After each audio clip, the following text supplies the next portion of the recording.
네, 4월 21일 금요일 불금입니다. 아태미경제TV 시작하겠습니다. 여러분을 가장 사랑하는 방송, 개인 투자자를 가장 사랑하는 방송, 개인 투자자 지킴이 방송, 아태미경제TV입니다. 어제 미국 시장은 다들 개장 전부터 마음이 좀 뒤숭숭하셨죠? 사실은 어제 여러분 제일 걱정하셨던 게 테슬라 때문에 걱정을 하셨을 건데요. 테슬라는 어제 우리 개장 중에도 시간 내 그래서 제가 아침 개장 방송 때 한 6%, 5%에서 6% 빠진다고 말씀드렸는데 그래서 어느 정도 선반영된 측면이 있습니다. 물론 어제 한 10% 가까이 빠졌기 때문에 오늘의 심리적 영향이 없다 이렇게 말씀드릴 수는 없고 또 어제 미국 시장 쭉 보면 테슬라가 힘도 한번 제대로 쓰지도 못했고 또 어제 스페이스X 또 화성 탐사선도 어제 발사 중에 폭발해 버렸지 않습니까? 그래서 머스크한테는 참 안 좋은 하루였는데 일정이 되게 나빴던 것 같아요. 그래서 이 테슬라가 주가가 10% 빠져서 우리 시장에 좀 심리적으로 영향을 주겠지만 어제 상당폭 좀 선반영된 부분은 있다. 이건 염두에 두셔야 되겠고 그래서 나스닥 지수도 한때 보합선까지 회복을 했어요. 그래서 테슬라 저런 거에 비해서는 그렇게 충격을 받지 않다. 다만 지금 미국 그 정치권에서 미국 정부의 부채 한도 가지고 계속 다투고 있죠. 그래서 미국적 요인이 아닌가 싶습니다. 그래서 미국 시장은 여전히 별 변동성 없는 4월의 나날들을 계속 보이고 있다. 그 속에서 보면 요즘 우리 환율은 1300원대, 20원대 초반. 네, 미국 국채금리도 그렇고 전반적으로 무난하고 조용한 흐름이 4월에 계속 진행되고 있는데 그런데 어제 우리 코스닥 시장은요 큰 폭 하락했습니다. 아유 큰 음봉이 하나 떨어졌네. 지난 3월 요때가 미국이 이제 실리콘밸리 뱅크 파산 이런 얘기 나오면 금융 시스템이 위기에 빠지고 막 그럴 때였거든요. 그때 한번 있었는데 이제 어제는 그 이후로 처음으로 야무진 낙폭이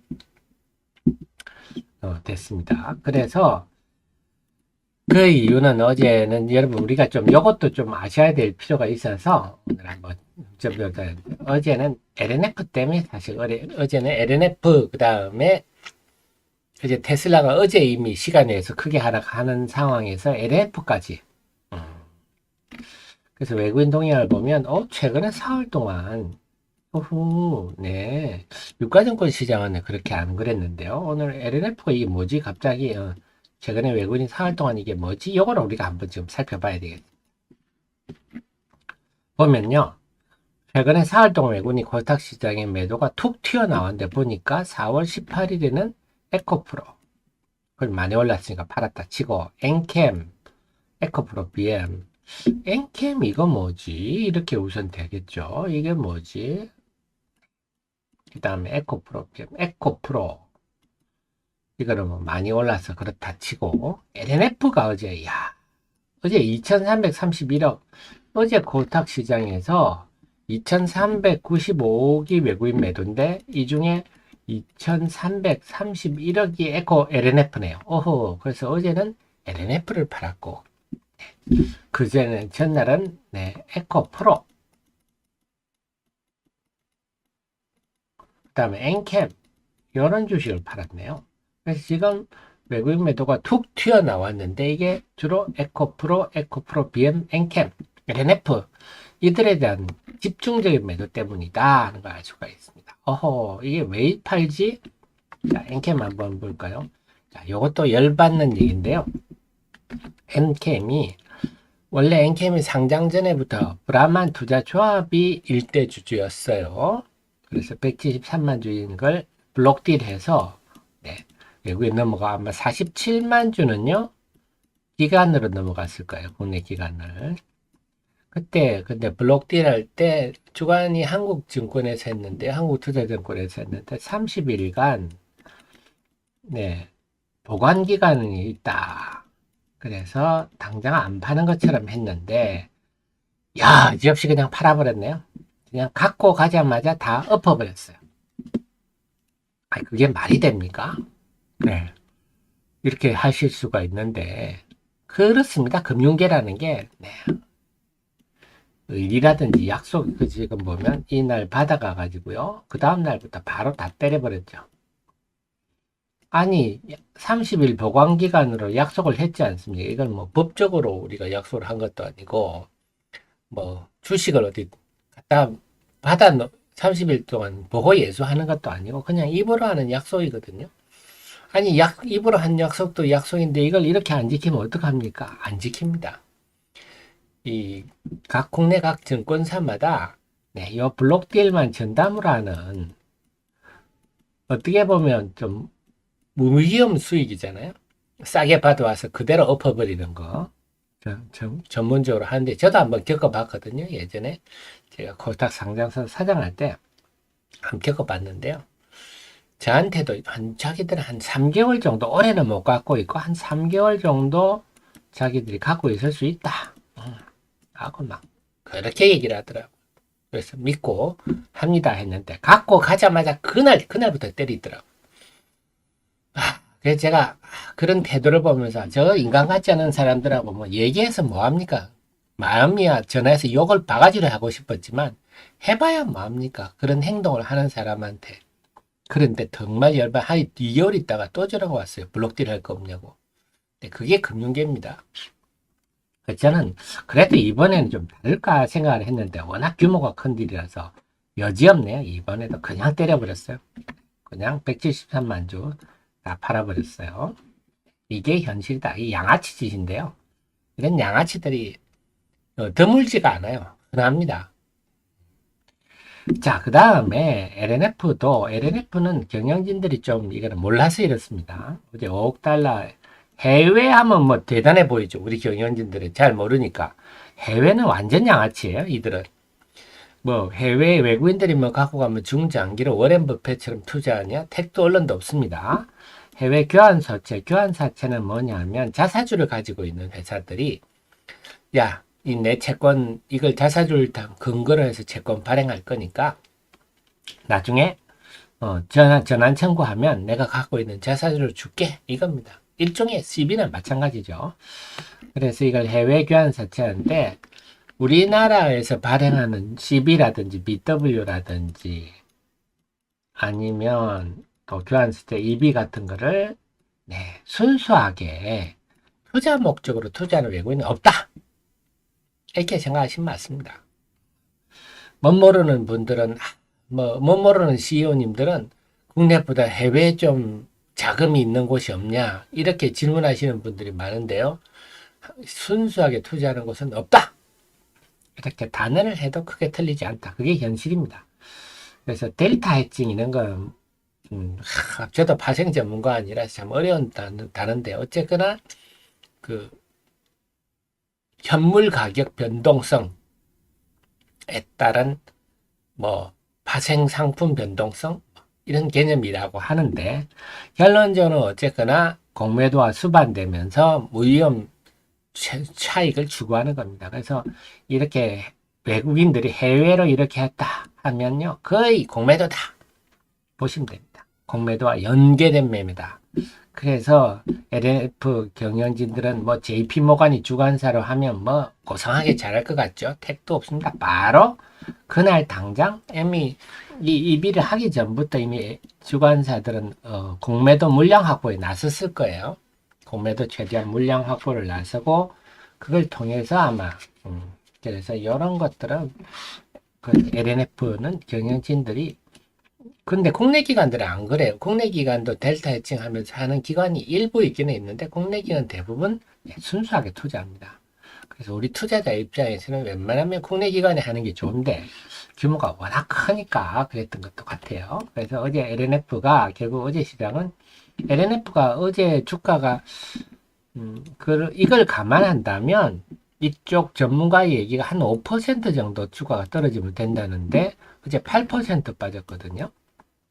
그래서 어제는 좀 그렇게 밀리니까 얼떨결에 추가적으로 더 매물이 나왔다. 이렇게 해석을 합니다. 그래서 이쪽 델타 해칭 쪽 전문가한테 물어보니까 어제는 한 5% 정도 하락하는 게 이론적으로는 맞다 그러더라고요. 자, 그렇습니다. 이게 현실이군요. 그래, 혹시 지금도 상장사, 친구가 상장사 대표로 있든지, 뭐, 친인척 계시고 하면요, 알려주십시오. 네, 외국인은 다 이렇다. 순수하게 투자하는 외국인은 없다. 사우디 투자청이나 싱가포르 테마세기만 몰라도, 네, 그런 거는 없다. 그 다음에 국내 기관 그 블록딜 하는 친구들은 거의 다 100% 양아치다. 네, 뭐, 한 달간 저희가 뭐 보관하겠습니다. 안 팔겠습니다. 이거 다 뻥이다. 네, 물량을 확보하기 위해서 해놓고 오전에 받아가서 오후부터 까버립니다. 그렇습니다. 자, 그렇게 된다면 지금 자금을 하고 있는데, 근데 LNF가 이 악재는 아니에요. 이거는 일시적인 수급의 문제, 수급. 이거는 뭐, 해외로 발행하는 데다 일시적 문제입니다. 뭐, 근데 지속적으로 공매도를 계속 하지는 않아요. 일시적인 수급의 문제고, 이 돈이 5억 달러가 이걸 만약에 운영자금으로 쓴다. 아니면 뭐 부채 상환한다. 이러면 뭐 악재죠. 근데 이걸로 지금 정설하겠다는 거 아닙니까? 2차 전지는요, 정설이 굉장한 주가의 모멘텀입니다. 성장성을 말해주는 거거든요. 그동안 삼성의 SDI가 상대적으로 LG 에너지 솔루션보다 덜 평가받는 이유가 LG 에너지 솔루션은 미국에 보면 GM하고 얼티엄 셀즈도 만들고요. 미국에 여러 군데 짓는데 상대적으로 삼성의 SDI는 좀 덜 짓는다. 이것 때문에 삼성의 SDI는 물론이고 그 관계사들, 관련사들도 주가가 상대적으로 프리미엄이 적거든요. 그러니까 정설이 굉장히 중요합니다. 자, 그래서 지금은 에코프로, 이제 남아 에코프로 BM인 것 같아요, 요게. 요 규모가, 요것도 한 5천억 정도 추진한다. 요게 지금, 이것도 만약에 해외로 한다. 이러면 좀, 또 에코프로 BM도 똑같은 LNF 같은 일이 발생할 수 있습니다. 그 다음에 엔캠은 지금 국내로 하는 것 같은데요. 에코프롬이 근데 이것도 참 에코프로비엠 혹시 경영진들이 있으면 제가 조언을 해주고 싶은데요. 할증 발행을 한다. 이건 바보 같은 짓이에요. 이건 CB 전환사채에 대한 기본 개념이 없는 거죠. 컨버터블 본드라는 거는 본드는 여기 채권이잖아요. 채권은 당연히 이자를 줘야 됩니다. 근데 뭐 삼성전자야 뭐 채권 발행하면 줄을 섰죠. 줄을 서시오. 이래서 채권하는데 이 삼성전자가 아니고 웬만한 기업들은 이자를 좀 많이 줘야 되지 않습니까? 부담스럽잖아요. 그럼 좀 이자를 적게 주면서 주식으로 컨버터블 할 수 있는 이게 채권이거든요. 그럼 이게 야 이자는 좀 덜 주시는데 주식으로 바꿔서 메리트를 줄게. 이렇게 이게 컨버터블 본드인데 이 할증 발행한 메리트가 없어지잖아요. 그러니까 지금 발행에 상당히 난항을 겪을 수밖에 없죠. 그리고 이 할증 발행하는 게 이게 무슨 자랑이니 바보짓이죠. 이럴 바에야 그냥 채권을 발행하든지 그 이자를 좀 많이 주고 인간감각이 없다.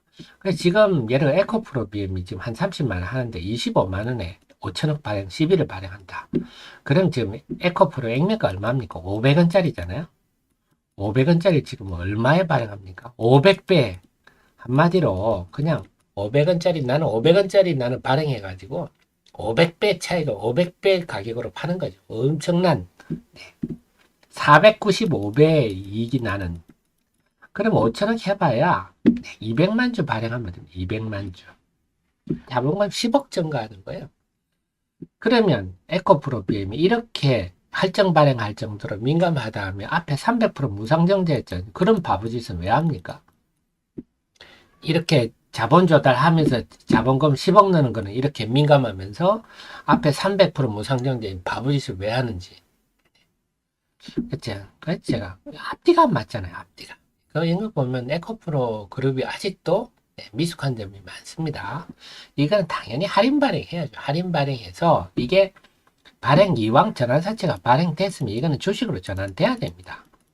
그러려고 시비 발행하는 거거든요. 일종의 유상증자 행위 아닙니까? 액면가 500원짜리 주식을 25만 원에, 예를 들어 25만 원을 한다면 25만 원에 유상증자를 하는 행위거든요. 이 주식으로 전환돼야 됩니다. 전환사채를 발행했는데 주식으로 전환되지 않고 풋옵션 행사에서 갚아준다. 이러면 재무정책 실패죠. 그래서 에코프로 BM 경영진들 좀 정신 좀 차립시다. 정말 참 미숙해요. 이런 것들 보면 할증 발행이 무슨 자랑도 아니고 바보짓입니다. 그런데 내가 바보입니다 하는 이유입니다. 컨버터블 본드를 전혀 이해하지 못한 네, 제식님 LNF 5천억 중 3천억의 시설자금, 네, 2천억 그 운영자. 네. 그러니까 우리가 매출을 늘리려면요, 제조업 매출 회사마다 다르지만 매출 곱하기 3 정도가 운영자금이 필요합니다. 매출 늘리려면 원자재도 사야 되고, 뭐 물건 판다고 바로바로 뭐 돈 들어오는 것도 아니고, 그죠? 아무튼 에코프로미엠이 결과적으로 우리가 지금 보는 거는요, 그냥 국내로 마감되면 좋겠습니다. NKM은 다음 주 화요일쯤 마감된다는 후문들이 있는데요. 그냥 상식선에서 발행해서 국내 위주로 마무리되면 좋겠고요. 근데 만약에 에코프로비엠이라는 게 고집 피우다가 해외가 들어왔다 그러면 LNF 같은 일이 벌어질 수 있다. 이건 염두에 두셔야 되겠습니다.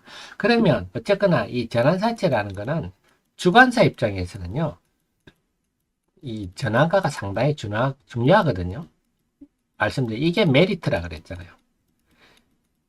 투자자 입장에서 그런 거 있잖아요. 얼마나 싸게 내가 전환을 할 수 있을까가 중요하잖아요. 주식을 싸게 사는 행위니까요. 그래서 전환사채를 이렇게 큰 규모로 발행하기 전에는 주관사 입장에는 성공을 해야 되니까 좀 주가가 안 오르는 게 좋겠죠.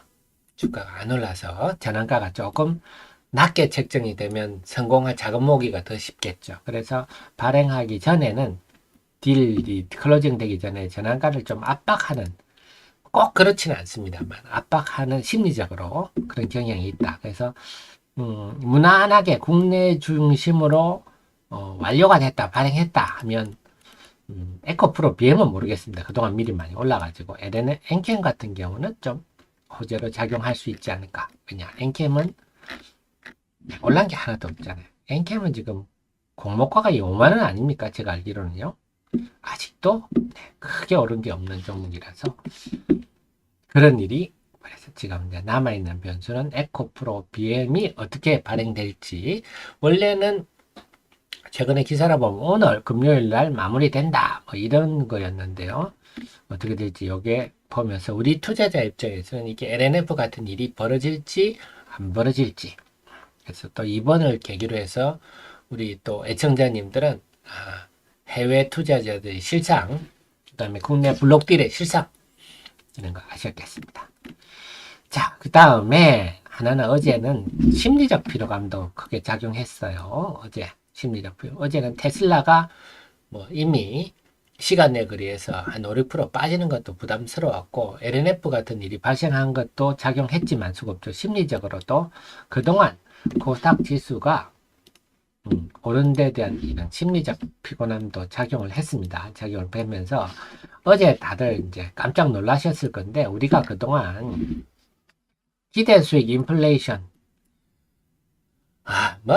상한가 한 방은 뭐 껌값 아니냐? 상한가 한 방 먹지 뭐. 요즘 같아서는 50%, 100% 금방 내겠는데, 이게 투자자들 분위기였거든요. 그래서 어제 그 투자 심리 한 방을 탁 날리면서, 까먹는 거 눈 깜짝하시지? 네, 정신 똑바로 차려. 네, 요렇게 시장이 경고를 해주는 겁니다. 그동안 좀 수익 난 거 어제 다 까먹었어요.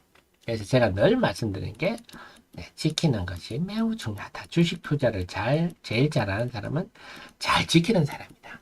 수익을 잘 내는 사람이 아닙니다. 내 몸 뭐합니까? 금방 또 못 지키고 까먹어버리면 안 되죠. 잘 지키는 것이다. 참 어렵다. 잘 지키기가 참 어렵다. 어제 또 배웠는데, 특히 계기로 우리가 수익을 우습게 생각하고 방만한 마음을 갖던 걸 한번 그냥 여기다가 얼음물을 끼얹어 버렸는데요. 지금부터라도 우리가 좀 지키는데 집중해야 되겠. 더 긴장하시고. 그래서 여러분 아시겠지만 테슬라가 빠져서 오늘 만약에 연봉이 하나 더 큰 게 떨어지면 상당히 오늘 고통스러울 것 같은데 오늘 어떻게 시장이 버틸지 오늘은 뭐 테슬라 때문에 좀 분위기 안 좋게 출발할 것 같은데 그걸 극복할지 안 할지 오늘도 뭐 에코프로 BM에서 뭐 해외 시비를 발행해서 공매도가 쏟아진다든지 또 이렇게 되면 시장 영향을 받아 오늘 상당히 좀 중요한 날입니다. 그래서 오늘 만약에 빠지면 그다음 이번 달에 먹은 거 싹 다 까먹을 수가 있거든요. 싹 다 까먹는 게 아니라 아마 최근에 투자자들 전부 다 마이너스로 들어갈 건데요. 심리적으로 상당히 오늘 힘든 날이 될 것 같아요. 어떻게 될지 봐야 되겠습니다. 그래서 이번 이렇게 어제 일을 계기로 해서 우리 애청자님만이라도 주식 투자는 역시 지키는 게 중요하다. 네, 내가 30% 50% 수익을 우습게 생각했던 그 방만한 마음을 반성해야 되겠다. 더 다잡고 내가 잘 지키는데 집중해야 되겠다. 그 다음에 앞으로 주식은요. 최근에 바람잡이로 온 주식 많거든요. 택도 아닌 주식들이 많이 올랐는데 그것도 어떡하겠습니까? 주식시장이 원래 그런 곳인 걸 인정해 주는데 우리는 뭐냐? 우리는 옥 중심으로 우리 애청자님은 저랑 옥 중심으로 내용 있는 기업들 위주로 공부를 했으니까 네. 그래서 본질이 탄탄한 주식들과 그렇지 않은 주식이 이제 구별될 가능성이 높습니다. 올라갈 때는 뭐 옥석 구별해서 막 올라가고 석이 더 오르기도 합니다. 항상 주식시장이라는 게 꼭 옥이 들어가는 곳은 아니거든요. 그래서 좀 오늘도 만약에 좀 반등 국면이 나오면 좀 현금 비중도 좀 늘리시고 조금 대비하시는 것도 필요하지 않겠나 싶습니다. 그래서 아시겠지만 여기 한 개 더 떨어지면 상당히 어려운데 그래서 오늘은 장중에 뉴스 좀 잘 보셔야 되겠습니다. 언론의 발표대로 에코프로 BM이 네, 전환사채가 어떻게 딜이 종료가 되는지 그것도 좀 보셔야 되겠고요.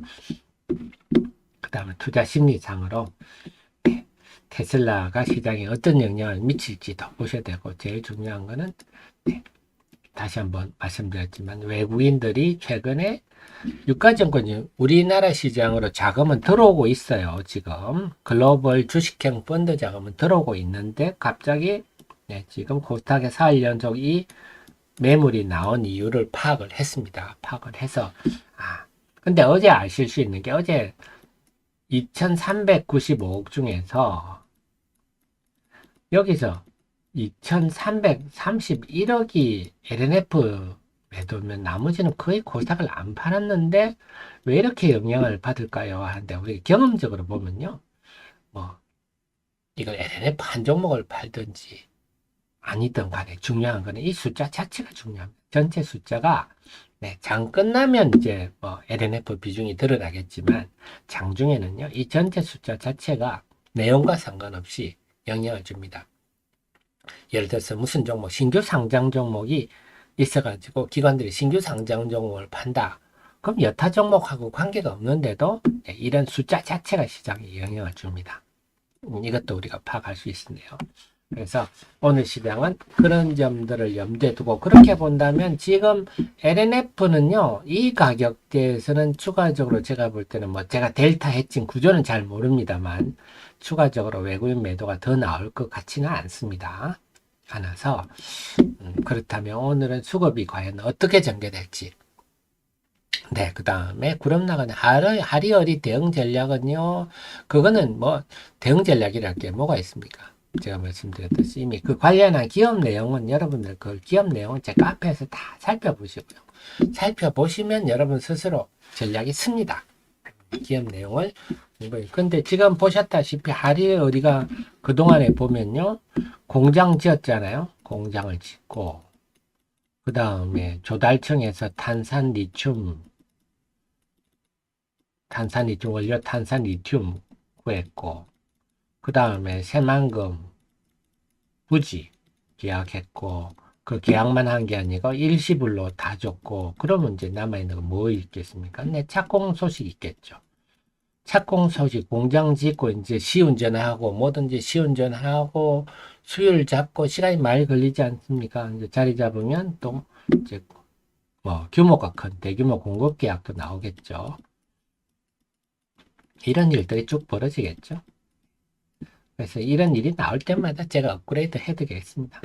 뭐 이런 일이 벌어질 거다. 이거는 뭐 우리가 상식적으로 다 알 수 있는 일이라서 이것도 다 호재겠죠. 공장을 착공했다. 이것도 호재가 될 거고 공급계약 했다. 이거 호재가 될 거고 다 시간 문제라고 봅니다. 그래서 여러분 이게 된 게 본질이거든. 제가 말씀드린 본질.